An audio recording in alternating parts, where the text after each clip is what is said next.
Hello, I'm Erik Robey. And I'm Karla Schaffer, and welcome to the spooky edition of Week in Review. Spooky. We'll try not to scare you too badly. Today we'll go down on the farm and we'll learn some big new words with the kids at Quarterfield Elementary. But first, making headlines around the county. A bill signing ceremony went to the dogs this week in Pasadena. Those are not costumes. Some pooches were on hand to help County Executive Leopold enact legislation that makes it easier to license your pets. Dora, the county executive's black lab retriever, looked on as the law was signed at Calvert Veterinary Center at Lakeshore Plaza. The vet, Dr. Christine Calvert, had suggested that the licensing period be extended to 3 years to make it convenient for pet owners to sign up. When the law takes effect just after Thanksgiving, pet owners will have the option of registering their dog or cat for 1 year or 3 years. There's also a discount for the 3-year option of $5 for animals who are not spayed or neutered, and $2 for those that are. Seniors can get their pets registered for free. County Executive Leopold said of the bill, "Many of the initiatives of this administration come from ideas presented by our citizens. Some of the suggestions I get from constituents are the best ideas for improving our county." Bills signed by county executive become law 45 days after they're signed. For a full list of fees for licensing and more information, go to www.aacounty.org/animal control or like Animal Control's Facebook page. You can also call 410-222-8900. Well, I think Dora might have a future in politics. My cats, not so much. They just can't sit still. How are you going to do all those ceremonies and pictures when you can't sit still for 2 minutes? Well, the light you saw in the sky this week was not a bat. It was the community spotlight. It was shining in North County, and it was spotted in South County as well. First, we take you to look at Cape St. Clair, which hosted its 3rd annual Halloween Community Festival last weekend. There were hay rides, scarecrow making, and pumpkin patches, just to name a few activities for the day. Over 500 folks attended this event. This was a nice preview of the week to come, with all the ghosts and goblins having a lot of fun. Well, next we go down south with our own Bee Poland down on the farm in Davidsonville to find out how high-tech methods are being used to run a more efficient operation while also helping our environment. Bee. Well, Erik, I'm here in Davidsonville, Maryland this morning on the farm of Mark Scheibel, whose farm has been in the family since 1951. Mark, thanks for taking some time with me today to talk about your farm and your family. Thank you for coming out. Appreciate it. It's great to be here. It's a beautiful morning here in October, last week of October, and as we look around the farm, it's green, it's beautiful. It looks like got some animals out here. You got a pumpkin patch at the front entrance. There's a lot going on here at your farm. How big is it? Well, the farm's not that big. It's only about 28 acres, but we rent like 500 more acres in the neighborhood and all. But we got a lot going on right now. We, harvesting grain, planting wheat, and with pumpkin patch also. It's very busy this time of year. And this is a whole family operation, is that right? Yes, it is. I mean, my father started the farm back in 1951, and we started off in the tobacco. We're, tobacco farmers really, and then we got more into the grain and used to raise hogs, and we've done a little bit of everything around here in the past. That's quite a commitment of your family to stay on this farm all those years. I mean, that's 60 years, and I understand your dad grew up in Davidsonville, that he lived on another farm before he bought this one. And they were tobacco farmers also? Yes, well, actually they were a dairy farm. He grew up on a dairy farm down the road right here off of Governor's 424 and Governor's Bridge Road. He was a dairy farm. He used to milk cows by hand back then. It was all hand work. So, I mean, he grew up, always been, grew up on a farm, and then he bought this place, and he was working out and farming this, on the side and whatnot to support the family. So last week I was at a dinner where you were honored by the Anne Arundel County Soil Conservation District, and your family farm and you were named as Cooperator of the Year. And that is a long tribute. If you look at who's been awarded that over 50 years, it's kind of a who's who of family farmers in South County mostly, looking at McDonald's, Griffiths, Zangs, Morelands, yep. Grimes.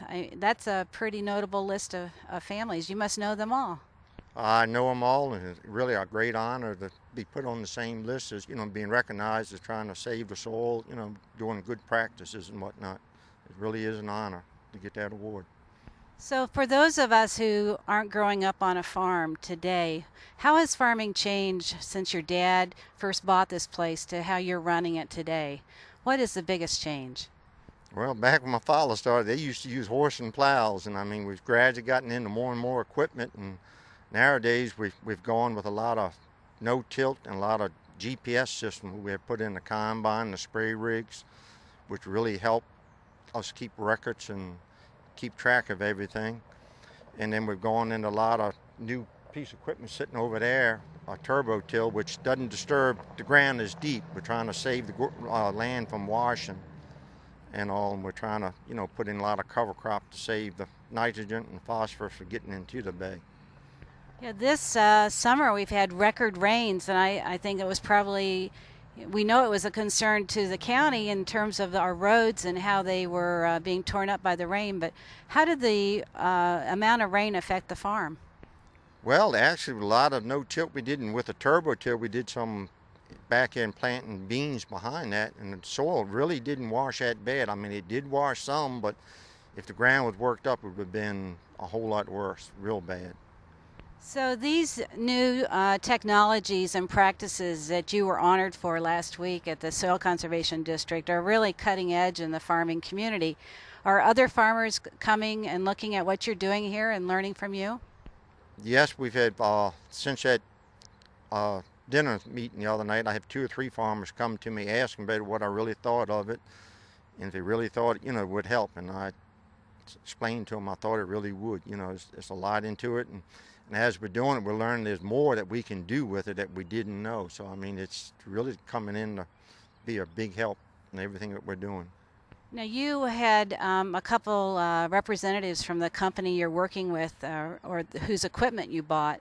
The GPS, people don't think about using GPS on the farm probably, but it's a tool that you use to determine where you're planting, where you've put fertilizer, so you don't double cover in areas, and that you are holding your accounts really close in terms of knowing how much seed you put down, how much fertilizer, and then being able to look at the yield at the end. Is that right? That's correct. It does all that, and I think what it's going to lead to in the future, a lot of people going with the auto track, which we haven't done. That's quite a big step. It's very expensive. But I think in the future, all this where the GPS system telling us the field here is not producing as good, we're going to be able to use the technology where when we go out and spray, we'll put out more in that area, and where the ground doesn't need it, we'll cut back, is what it's going to lead to in the future, where it would, benefit us and, save the bay also. Yeah, I know that the farmers are a big component of the Save the Bay efforts, and you have your crops seasonally that you plant, and your cover crops and your spring wheat, and ultimately you're very diversified here on this farm. I mean, you do a lot of different things here. You seem to be a very practical businessman, as probably most farmers are, and we just don't realize the diversity. Can you tell us a little bit about what happens here on this farm in terms of all the different things? Well, I mean, we've tried a little bit of everything over the years since we quit tobacco. But I mean, we're in the grain. We were doing produce, but we kind of backed out selling that. I do wholesale tomatoes, a couple different stands, but then we do the pumpkin patch for the kids in the fall, and then we're doing our grain harvest and all that, and then we jump right into selling cut Christmas trees around here. So we got something going on almost year round around here going on. Well, Mark, I really appreciate you taking the time to speak with me today, and I love coming out here, and I've driven by your farm many, many times over the years, and it's a beautiful place. For those of you who have a pumpkin still to buy, we've got the pumpkin patch open this last weekend. Yep. And then in December, they'll open up for their Christmas trees. It's really important for Anne Arundel County residents to support their local farmer, buy local. There's so many opportunities throughout the county, whether it's a roadside stand, a pumpkin patch, the farmer's market. You can buy local very easily and know where your food and your grains and your pumpkins are coming from. So thanks again, Mark, and good luck to you, and congratulations on that award. Thank you very much. And back to you in the studio. We saw the bat signal all over town this week and finally tracked the man himself down. We were able to remove the mask, and we found it was none other than Mark Chang. Mark joins us from Quarterfield Elementary School in Glen Burnie. Mark. Thanks to you both in the studio. I'm over here at Quarterfield Elementary School in Severn, and with me today I have the Rotary Club of Glen Burnie, who's out here hitting the books and also hitting the classrooms and getting out these dictionaries to the third grade students at this school and also in other schools in the county. With me today I have State Senator Ed DeGrange, also Mike Fennessy, and Jonathan Sharp, all members of the Rotary Club of Glen Burnie.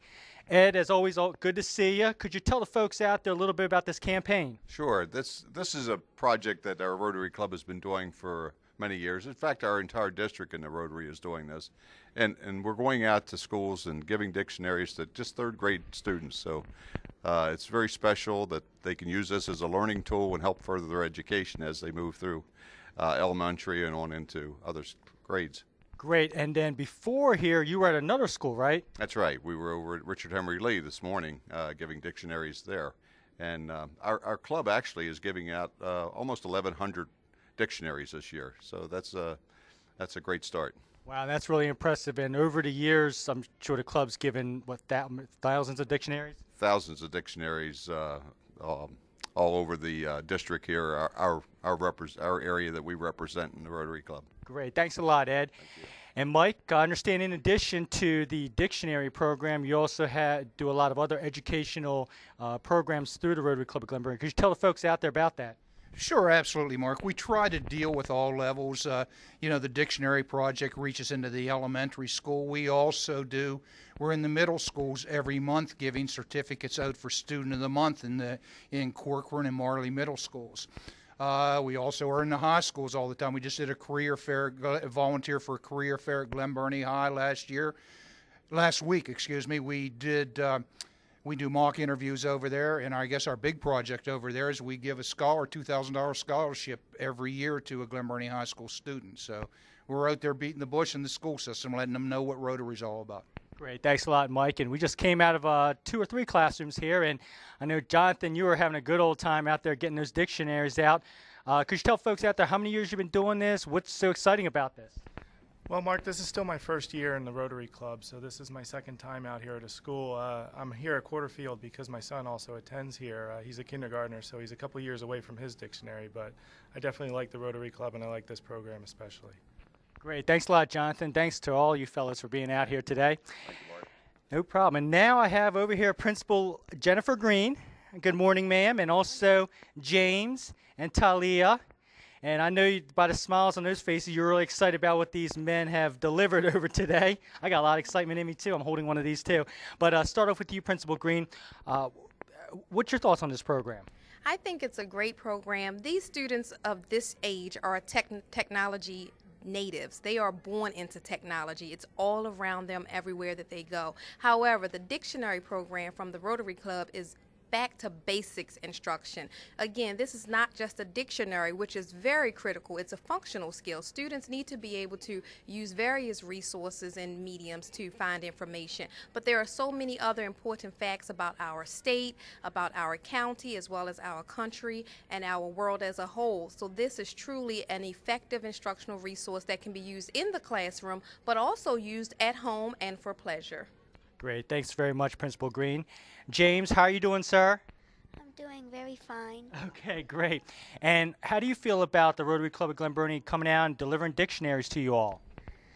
I feel that it's very good because maybe if you're stumped on a word, you can look in here and see what the definition is or how to spell it. You know, I always get stumped on a lot of words every day. I'm probably stumping on words right now as we talk, but I know this is a very effective tool and resource. And Talia, you got just a big smile on your face today, too. Talia, with all the technology that's out there, and then you have the dictionary here, how does this compare to the iPad 2? Well, I think it compares to the iPad 2 because the iPad 2 has a lot of information and a dictionary has a lot more information. So if you want to use iPad 2, you might as well just throw that away and get a dictionary. Okay. All right. Well, great. Well, that's great to hear from you, Talia, too. So even though we have all this technology, we're in a technology-based age and era, it's good to have these hard copies and, have a desk reference out there to help you all. So Anyways, this is a great event, and thank you all for coming on the show. Reporting for Community Spotlight over to Quarterfield Elementary School in Severn. Back to you in the studio. Thanks, Mark. Well, I need to look up the word anathema to describe that performance against the Jacksonville Jaguars by the Ravens last week. Oh, wait, this just in, folks. Wait a minute. Mark Chang is not Batman. He's the Flash. He moves around the county so fast that he's forwarding to next holiday season. Let's go to Mark Chang now in Brooklyn Park to learn about Wreath Fest. Mark. Thanks again to both of you in the studio. Now I'm out here over in Brooklyn Park at the Chesapeake Arts Center, and with me I have Miss Davina Hill, who is Executive Director of the Arts Center, and with the upcoming holiday season that's fast approaching, there's an event going on. It's called the Wreath Fest 2011. That was a mouthful. But Davina, could you tell the folks out there about this Wreath Fest? Sure. This is our second year of doing Wreath Fest, and it's our challenge to the community to showcase their creativity. What they do is they make a wreath, we bring it in here, we exhibit it for 3 days, we auction it off. It's a fundraiser for the Arts Center. And it is amazing the things that people can make wreaths out of and make them really, really pretty. We've had toy soldiers, we've had picture frames, we've had scrap pieces of paper, and they use them to promote their business or as a family activity, and it's great fun, and then people come to view it and get great ideas for their own holiday decorating. Well, that sounds very exciting, and I see that you have one right here, for example. Could you raise it up? Our first wreath for this year came in from Bob Benson, who is an artist from Glen Burnie, and he works in glasswork. He's done a lot of work with hotels in Baltimore and with the American Visionary Arts Museum, and he teaches here. So he made this wreath all out of glass for us. Great, that's really amazing. Could you tell the folks out there, when is this happening, time, dates, information? Good idea, wouldn't it? November 17th, 18th, 19th, and 20th. It'll be on exhibit here at the Arts Center during our open hours. We also have a number of concerts that weekend. Patrick Ball, Ken Kolodner, a show about the Wright brothers for families, so people can come see the show, come see the exhibit, and have a lot of fun. Great, that sounds real exciting. And what is the email address, telephone number, or website for this organization? You can give us a call at 410-636-6597. Our website is www.chesapeakearts.org. Great, thank you very much for coming on the show, Davina. Again, with the holidays fast approaching, this is another event to put on your family's calendar. Come on out to Brooklyn Park at the Chesapeake Arts Center. And this is Mark Chang reporting for Community Spotlight over at the Arts Center. Back to you in the studio.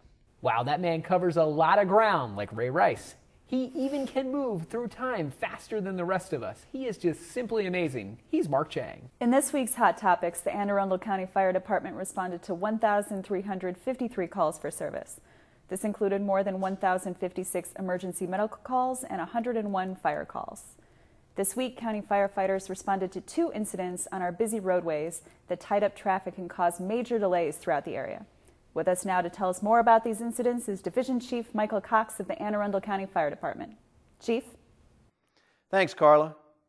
The first incident occurred just before 7 a.m. on Tuesday, October 25, 2011, when Anne Arundel County firefighters responded to a reported vehicle fire on Route 50 westbound near Route 424 in the Davisonville area of the county. The first unit to arrive on the scene of this incident reported visible fire coming from the front portion of a tractor-trailer.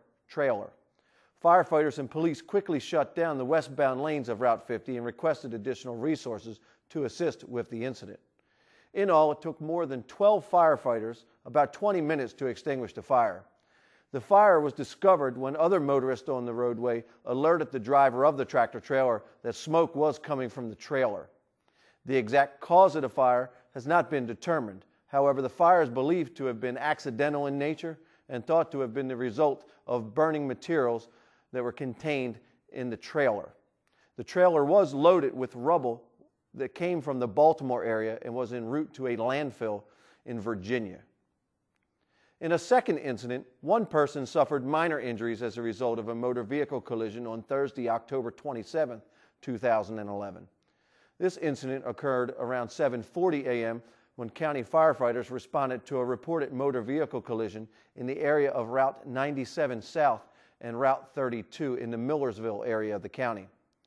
The first unit to arrive on the scene of this incident reported a two-vehicle accident involving a tractor-trailer and an SUV. There was one person injured in the accident. They suffered minor injuries and were transported Priority 3 via ground ambulance to Anne Arundel Medical Center in Annapolis. Karla? Thanks, Chief. Law enforcement officials advised that both accidents caused numerous delays and tied up traffic for a significant time period. Thursday's accident also resulted in a response from the Maryland Department of the Environment as more than 75 gallons of diesel fuel spilled when the fuel tank on the tractor-trailer ruptured during the collision. There's more Week in Review to come. When we come back, we'll be talking with Haley Gable about the upcoming Pasadena Caring and Sharing Parade. Now take a look at the community calendar for what's happening around your county. Stay with us. We'll be right back.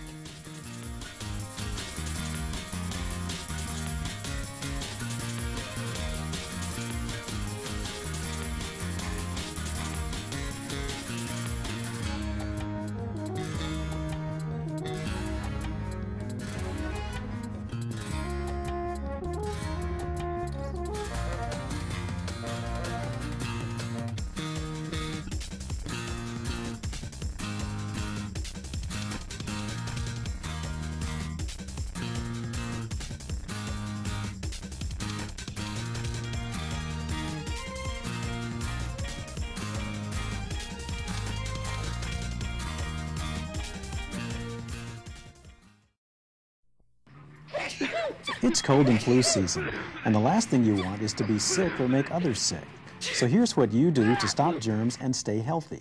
Cover your cough. Wash your hands after sneezing, coughing, or blowing your nose. Wash with warm water and soap for 20 seconds, and then dry. When you can't wash your hands, use an alcohol-based sanitizer. If you do get sick, stay home. Stop germs, stay healthy.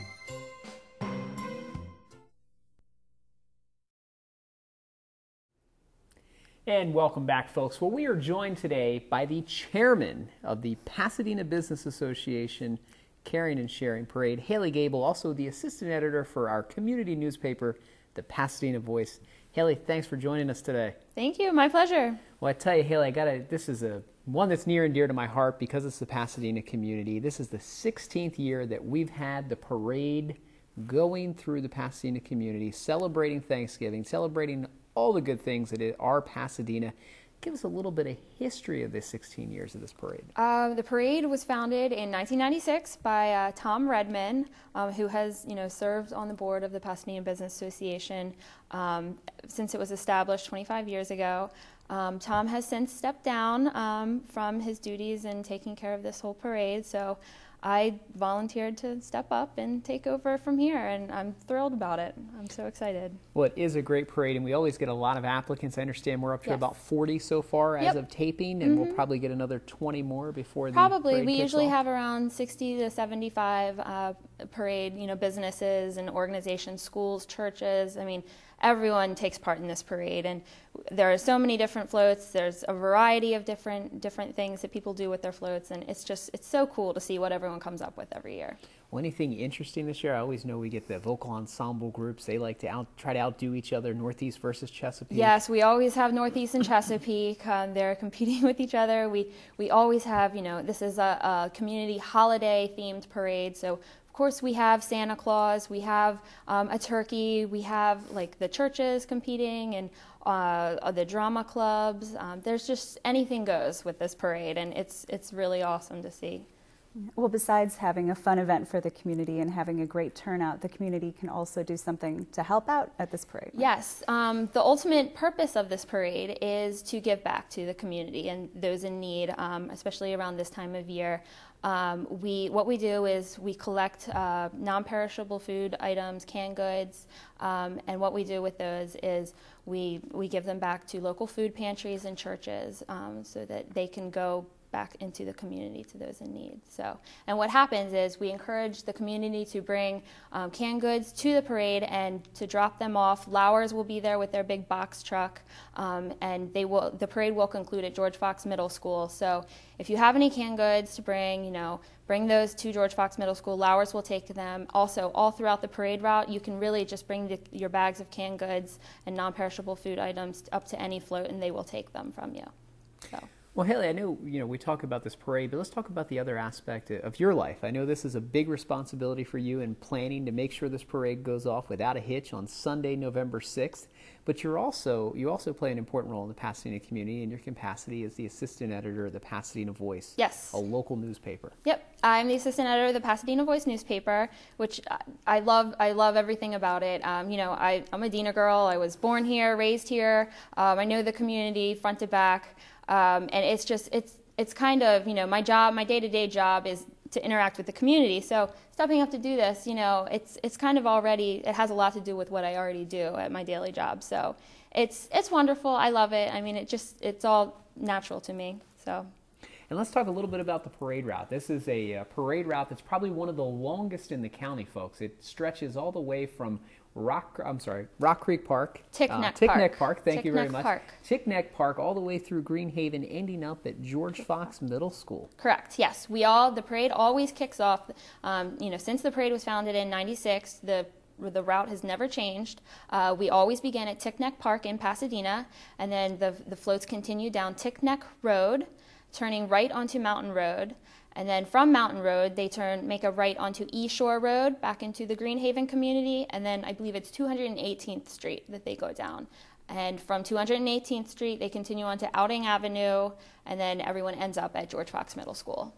So in talking to you, it sounds like people really make a big event out of this. They camp out, they watch the parade, they watch football. Mm-hmm. What time does the parade start, and how early do I need to get there to get a premium spot? I would recommend, setting up camp around 1 o'clock anywhere along the parade route. A very popular section for people to come and camp out and watch the parade. The intersection of Mountain Road and Tickneck Park is always a great spot for everyone. That's what I tell people, because that's where awards will be given out to each float. The judging is done beforehand at 1 p.m. at Tickneck Park. So as each float comes by, they will be handed their award. And so that's always a great place to be, just because Erik, who will be our MC again this year, he will be there announcing each float as they go by, and telling the audience a little bit about that float. So. Well, we're looking forward to great weather, folks. We're hoping for sunny, and 65 would be about perfect for the Pasadena Parade. And again, that'll be 2 o'clock on Sunday, November the 6th. All Pasadena will be out there to see what's best in Pasadena. Yes. Haley, thanks for joining us. No problem. Thanks for having me. Good luck in the judging. Thank you. I'll slide my vote in, and hopefully we can get a few new winners this year. Yes, I hope so too. Well, that'll do it, folks. We're going to go ahead and take a break, and when we come back, there'll be more Week in Review. Stay with us. Alone and crying, boom, boom, bam. Crying, pom, pom, pom. Crying, chaka, chaka, cha. Crying is always good. It's easy to tell if you've had way too many. But what if you've had just one too many? Buzz driving is drunk driving. There we go. Welcome back. On October 25th, 2011, at approximately 3 p.m., officers from the Northern District responded to the Box and Save located in the 7900 block of Baltimore-Annapolis Boulevard in Glen Burnie for a report of an armed robbery that had just occurred. Joining us now is Public Information Officer Justin Mulcahy with further details on the investigation. Justin. Thanks, Erik.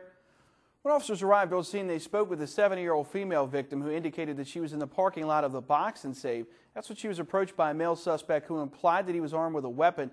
That suspect then proceeded to assault the victim, threw her to the ground, and took her purse. The suspect was last seen fleeing on foot southbound through the parking lot towards Mountain Road. Officers did a canvass along with the assistance of a canine unit. That suspect was located nearby a short time later at about 3:15 p.m. He was taken into custody without incident. The victim's purse and its contents were located near the scene of the robbery and were returned to the victim. The suspect in this case was charged with armed robbery, second-degree assault, disorderly conduct, also reckless endangerment and related charges. That suspect is Dionisios Vinias, age 34, of 1106 Cedar Cliff Drive in Glen Burnie, Maryland. Folks, we're going to move on to our second incident. That one took place on October 21st around 6:09 in the evening. That's when officers from the Eastern District responded to the area of 219th Street and Marydale Road. in Pasadena for a call that came out for an indecent exposure. Now, when officers got on scene, they made contact with the suspect in this case, who was walking towards George Fox Middle School, which is located in the 7900 block of Outing Avenue in Pasadena. Suspect indicated that he was in the area walking back to the school.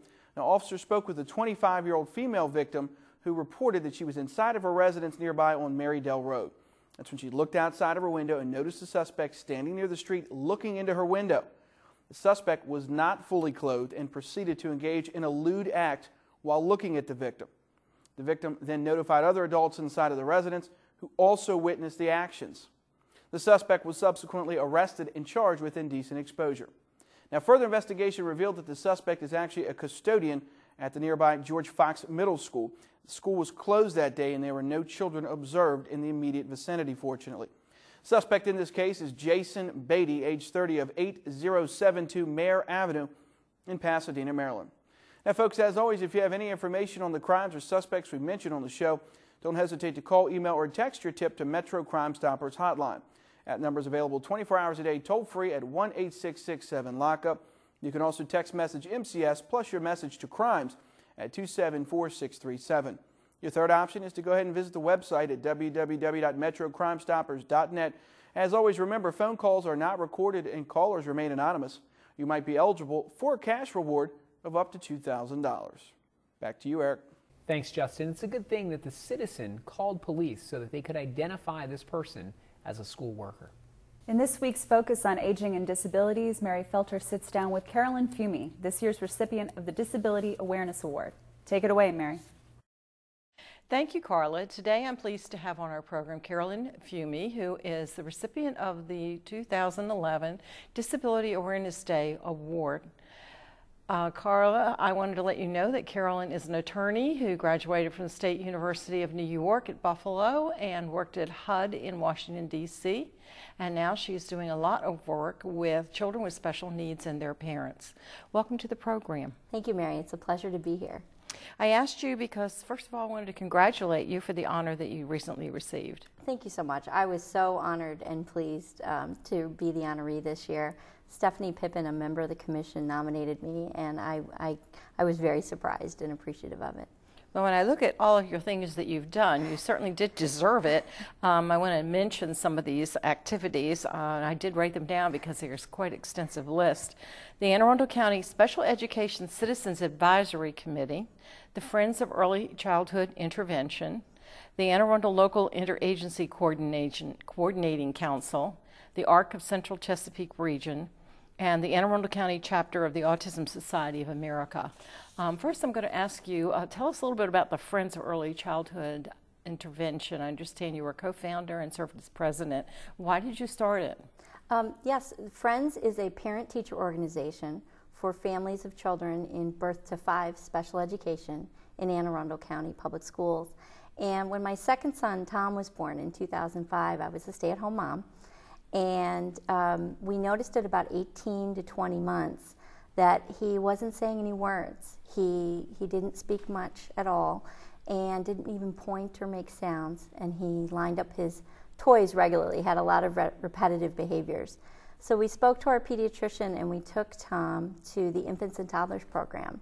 And they did a diagnosis and evaluation, and it turns out Tom has autism. And so Infants and Toddlers started to work with Tom. They came to our home and worked with him, and he went through preschool.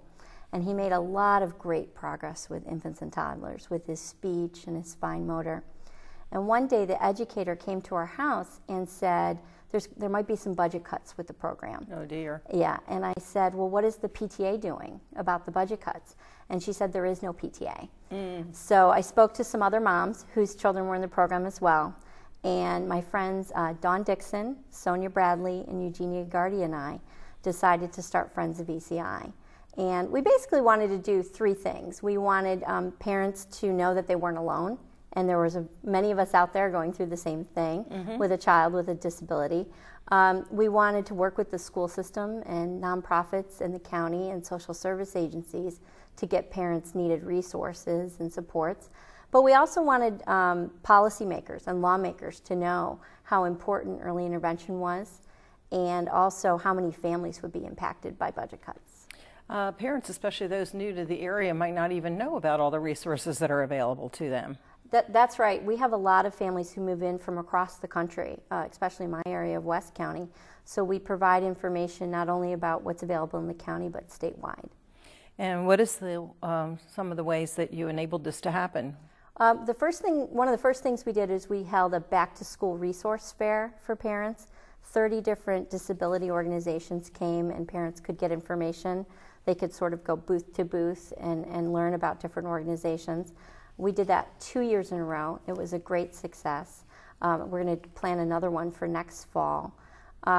We also did monthly support group meetings for parents and would have speakers come in. We've gone away from that a little bit because parents are so busy with sports and jobs. So what we do now is we have 2 play dates a week at the Roly-Poly's children's gyms in the county. One of them is on Mondays from 6:15 to 7 p.m. at the Roly-Poly's in Severna Park. And the other one is Wednesdays from 5:15 to 6 at the Roly-Poly's in Crofton. And it's just a great thing. The kids get to play on the moon bounce and the foam pit and the trampoline, and the kids play, and the parents can speak to each other and make some friends. And we really appreciate Roly-Poly's having us there. They're a great corporate partner. So how is Tom doing now? Tom is amazing. He has made so much progress in early intervention that he is in a regular first grade class at Piney Orchard Elementary School in Odenton. He likes math, reading, video games. He really has made a lot of friends, and his speech is almost to the level of a 6-year-old peer. And so he can communicate with us fully. And considering he was nonverbal when he started, it's pretty amazing. It sounds remarkable, and you must be very happy with the progress. We are, and we're very appreciative to the therapists and the educators who worked with him. So when Tom went back to school, it was time for me to go back to work. And so what led you to the ARC of Central Chesapeake? Well, I was going to go back to being an attorney, but I really wanted to stay in this area and help families if I could. So the ARC is a nonprofit that helps families and individuals with intellectual and developmental disabilities. And they were looking for someone to help parents with special education questions. Parents of young families had told them it was a confusing area. They had a lot of questions. So they hired me as the Director of Educational Advocacy, which I'm so happy about. And I help the parents figure out what resources are available, what programs the school system has. We talk about their individual education plan. And I actually attend the IEP meeting with them and basically just help the parents in any way I can. That's very, very helpful, because we had some IEPs in my own family, so I do understand that that's really important to have someone who understands the process also. Yeah, it has its own jargon and language, so that's right. I sort of feel like a translator in some ways. And what else does ARC do for families? Oh, they have some great programs. For parents of children 21 and younger, we have a great family support director. Her name is Jody Colombo. She helps families find any resource or support they need, help families find therapists, doctors, camps, daycare, after-school activities. She also administers a respite grant if people need some respite care hours. And we also have some grants that come in from various corporations and foundations, and we push that money back out to families to help pay for co-pays, therapeutic equipment, anything that they need that insurance doesn't cover, and that can make a real big financial difference. It's nice to have somebody who can help navigate the system, because oftentimes you're sort of lost about which direction you should go. So absolutely. And for our Spanish-speaking families, we also have a Hispanic outreach coordinator, Pilar Williams, and she will take Spanish-speaking families to medical appointments, translate IEP meetings. So that's a great help to them, because it's the double issue of not understanding special education, and then there possibly being a language barrier. Problem too. Yeah. And you've also been involved in this organization called Special Education Citizens Advisory Council. What does CECAC do? CECAC's a great organization. It's a group of parents that meet with the Director of Special Education every month. That's at the school board? It is. We meet the second Thursday of the month at 7 p.m. at the school board building on Riva Road. And we basically talked to the school system folks about public policy issues and big picture issues, and just how we as parents can support the school system, or what positive changes need to be made. Parents have the opportunity to air their concerns. So what I love about that group is it's open to any parent, any educator, any community member who's interested in.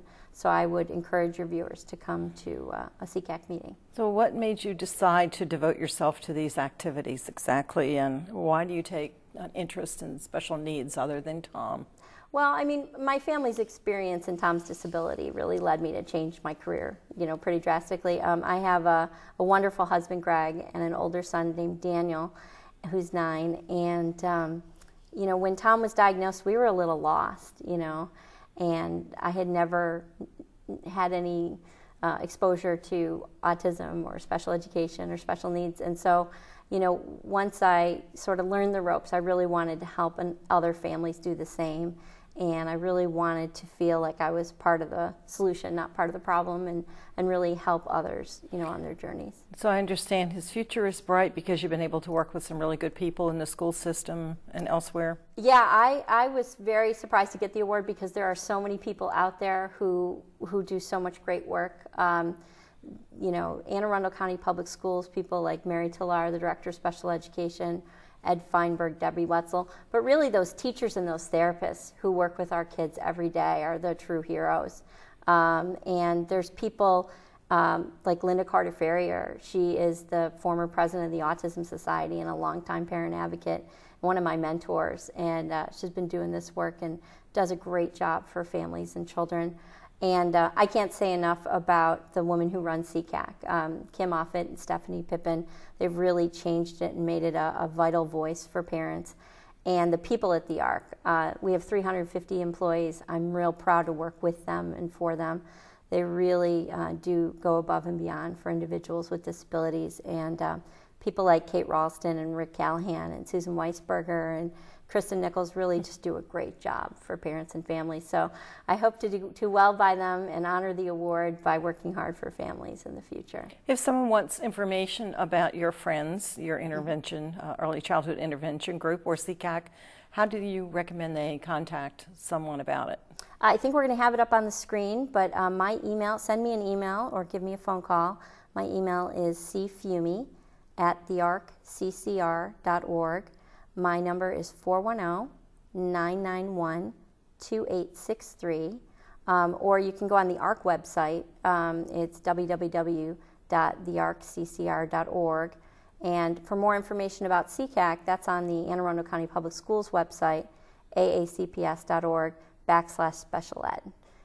Well, thank you very much, Carolyn, for coming on the program, and I want to congratulate you again for receiving the Disability Awareness Day Award, which was presented just this Saturday at the Westfield Annapolis Mall. Thanks so much for coming on the program. Thank you so much, Mary. It was a pleasure to be here. This is Mary Felter, Public Information Officer with the Anne Arundel County Department of Aging and Disabilities for Anne Arundel County Week in Review. Back to you, Karla. Thanks, Mary. Carolyn and so many others have devoted so much of their time to help showcase the abilities of people with disabilities and help them achieve great things. Thanks to all of the participants of this year's Disability Awareness Day. In our Recreation and Park Spotlight, Carolyn Ryan is at the North Arundel Aquatic Center to find out about the plethora of fitness classes and programs. Carolyn. We all know swimming is great exercise, but that's not the only way to stay in shape here at the North Arundel Aquatic Center. Jackie, how are you doing? Good. How are you today, Carolyn? Good. You're going to give us some information on all the great fitness options available here at the North Arundel Aquatic Center. Okay, well, let's start with the obvious. We have aerobics classes that take place in the competition pool and the leisure pool. The leisure pool is a little bit warmer for those who may have some joint disorders or aches and pains. The competition pool is a little cooler. It gives you a little bit more strenuous workout, but obviously we all work at our own pace. And then we have, in our classrooms back here, we have Pilates, we have land Zumba, and we also have belly dancing, which is new this year. Very good. Sounds like fun. Yeah, we try to keep everybody busy. Yeah. Now, are these, when are these classes offered?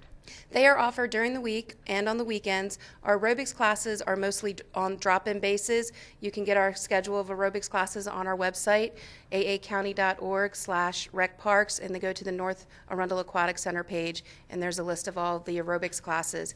In addition to the drop-in classes we have our Aqua Zumba, which is a registered program with a program number that runs on a specific amount of time, and that's been very popular.